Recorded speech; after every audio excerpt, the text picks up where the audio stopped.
Je déclare mon meublé, spécialiste de la fiscalité et de l'accompagnement des loueurs en meublé, a le plaisir de vous présenter Je découvre le monde du meublé, le podcast à destination de tous les loueurs en meublé.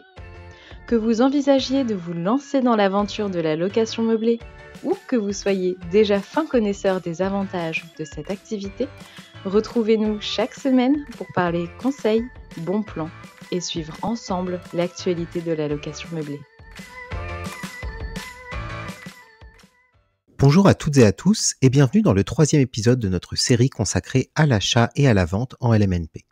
Pour cet épisode, nous allons nous tourner vers une situation particulière qui peut attirer l'attention des investisseurs, à savoir celle de la vente en l'état futur d'achèvement, plus communément appelé VFA ou achat sur plan.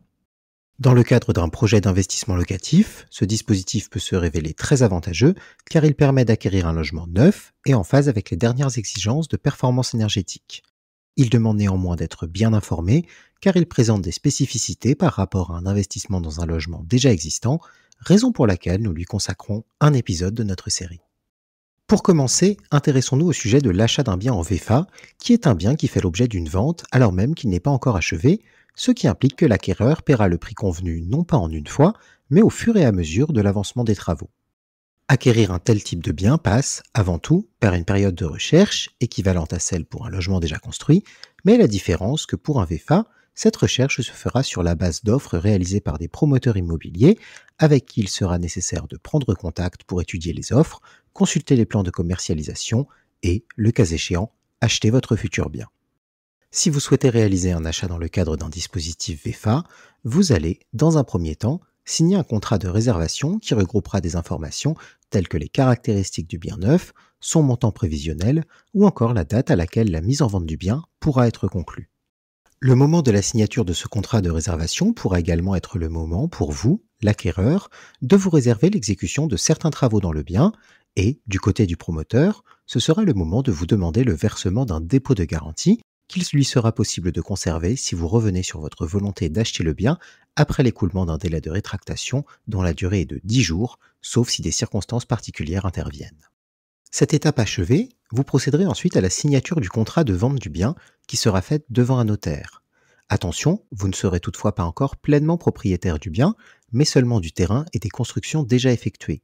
Plus ces constructions avanceront, plus vous récupérerez la propriété du bien sous sa forme finale, en même temps que vous réglerez progressivement son prix.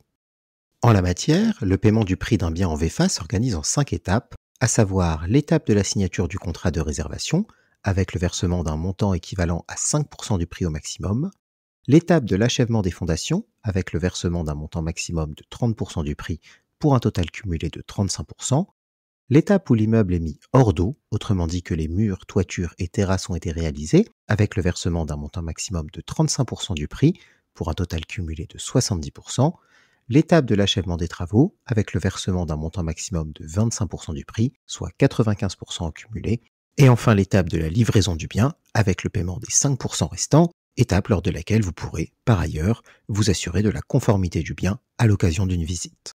Vous l'aurez compris, investir en VFA demande donc un peu de patience et signifie ne pas pouvoir profiter tout de suite des revenus de location. En contrepartie, les avantages seront également nombreux, arrêtons-nous un instant sur ces derniers. Au premier rang des avantages se trouve bien évidemment l'aspect financier d'un tel investissement. En effet, lors d'une vente en l'état futur d'achèvement, le prix est moins élevé que pour un bien déjà existant et les frais de notaire sont largement inférieurs par rapport à l'achat d'un bien ancien, de l'ordre de 3% contre 8% en moyenne. Il arrive également que certains frais soient offerts ou que ce genre d'achat bénéficie de dispositifs d'aide spécifiques ou encore de l'exonération temporaire de la taxe foncière dans certaines communes. De plus, lorsque l'investissement immobilier en VFA est destiné à la location meublée non professionnelle, opter pour le régime réel d'imposition peut permettre, une fois que des revenus de location seront générés, de déduire toutes les sommes déboursées au titre de l'achat du bien afin de minorer le résultat imposable, et ce à condition d'avoir déclaré la date de début de l'activité LMNP comme étant la date de la signature du contrat de vente du bien en VFA. En effet, dans le cas d'un achat en VFA, une erreur courante pour les loueurs consiste à attendre la livraison du bien et l'accueil du premier locataire pour déclarer leur début d'activité, alors que cela peut être fait dès le début de la VFA, au moment de la signature du contrat. D'autres avantages se situent sur le plan pratique. En VFA, le bien acheté est, dans une certaine mesure, personnalisable et peut donc être largement optimisé selon les projets de location. De plus, le bien sera construit dans le respect des dernières normes en matière de performance énergétique, ce qui, au vu des nouvelles exigences de performance énergétique, peut s'avérer très avantageux avec l'assurance de ne pas avoir de travaux supplémentaires à opérer afin de pouvoir mettre le logement en location. Enfin, il existe un dernier avantage, spécifique aux résidences-services, pour lesquelles il est aussi possible d'investir en VFA. Dans le cas de l'achat en VFA d'un logement situé dans un tel établissement, il vous sera possible de récupérer la TVA au taux de 20% sur le prix d'acquisition du bien si la résidence propose au moins 3 des 4 services para-hôteliers suivants: la fourniture du petit déjeuner, le nettoyage des logements, la fourniture de linge de maison et un accueil personnalisé. Attention, un tel type d'investissement est toutefois soumis à un cadre juridique strict et il vous imposera de signer un bail commercial avec l'exploitant gestionnaire du logement. Malgré ces avantages, l'achat en VFA suscite également certaines craintes, avec, parmi elles, l'absence de délivrance du logement ou un résultat final non conforme aux attentes de l'acquéreur. Penchons-nous donc maintenant sur les risques de l'achat en VFA et les garanties qui protègent l'acheteur. Distinguons ici 3 cas de figure: celui où le bien n'est pas achevé, celui où il n'est pas conforme et celui où il présente des vices de construction. Si le bien n'est pas terminé, l'acquéreur peut demander la mise en œuvre de l'un des 2 types de garanties obligatoires pour tout type de contrat qui aura dû être prévu à la signature, à savoir soit la garantie financière d'achèvement, dans le cas où une banque ou un assureur se sont engagés à fournir les fonds nécessaires en cas de défaillance du vendeur, ce qui implique que le logement devra être achevé, soit la garantie de remboursement. Dans ce cas, un organisme financier s'est engagé aux côtés du promoteur à rembourser à l'acquéreur les sommes déjà payées au titre de la vente. Si le bien n'est pas conforme, plusieurs recours sont également possibles pour l'acquéreur. Au nombre de 5, ils permettent, selon la situation, soit de demander la consignation du solde pour défaut de conformité, la somme est alors immobilisée sur un compte spécial ou chez le notaire en attendant les modifications, mais l'acquéreur peut tout de même exiger la remise des clés.